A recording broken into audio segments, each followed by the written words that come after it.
November 6, 2018. Mike Coppola, Getty Images. The following article is entirely the opinion of Tim Butters and does not reflect the views of the Inquisitor.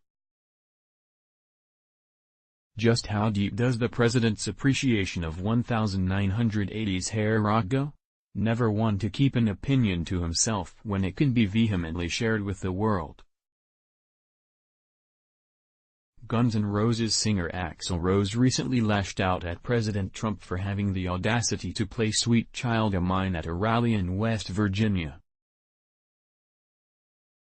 The flame-haired singer took to social media in a particularly irritable mood and snapped, "Just so you know, GNR, like a lot of artists opposed to the unauthorized use of their music at political events, has formally requested our music not be used at Trump rallies or Trump-associated events. Personally, I kinda liked the irony of Trump supporters listening to a bunch of anti-Trump music at his rallies, but I don't imagine a lot of them really get that or care. So far so good.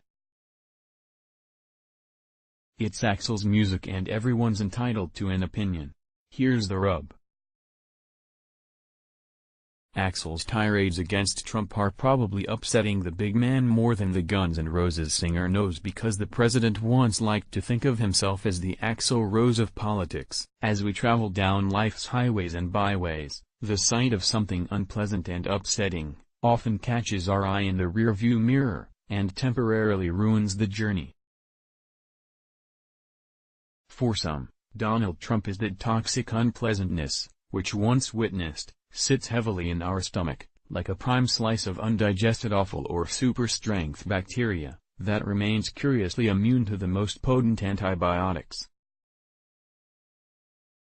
Trump, on the one hand, considers himself not so much a pestilent plague sent to darken our days and stalk our thoughts like an apocalyptic curse straight from the pages of the Old Testament, but more as the Axl Rose of the political world.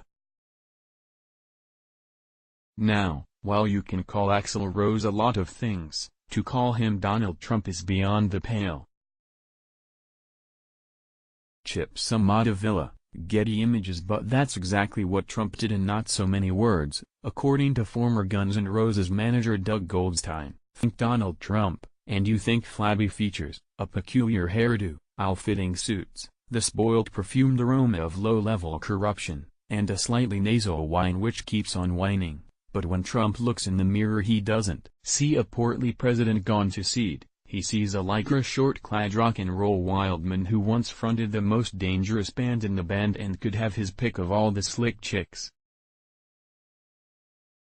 It's no secret that Trump is a hard-rocking son of a you-know-what with a booming baritone and self-esteem issues, and probably in his younger years could have made the grade in one of the lesser cock rock acts such as Quiet Riot, Rat, or perhaps even Stryper, but to compare himself with Axl Rose is a sure sign Donald's always been a firm believer in punching above his weight. According to Goldstein, Trump made the comparison when he came backstage at a Guns N' Roses gig at Madison Square Garden in 1992.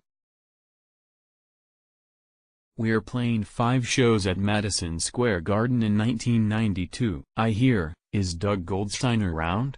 I look, and it's Donald Trump. I said, yeah, this is Doug Goldstein. He said, can you make a pass for me? I said, yeah sure. So, being quizzical, I said, why are you here?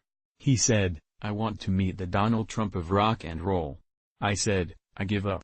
He said, you know Doug, when you're an underdog, everybody puts you to the top. Press, your fans. And once you get to the top, they jerk your back to the ground. That's what Axl Rose is. So I introduced Axl to him after the show. It's not certain what Trump and Rose talked about when they met. Perhaps Donald pointed at Axl's famous skimpy lycra shorts and asked, where can I get me some of them, boy? Who knows? But no one's ever compared Trump to Rose again since.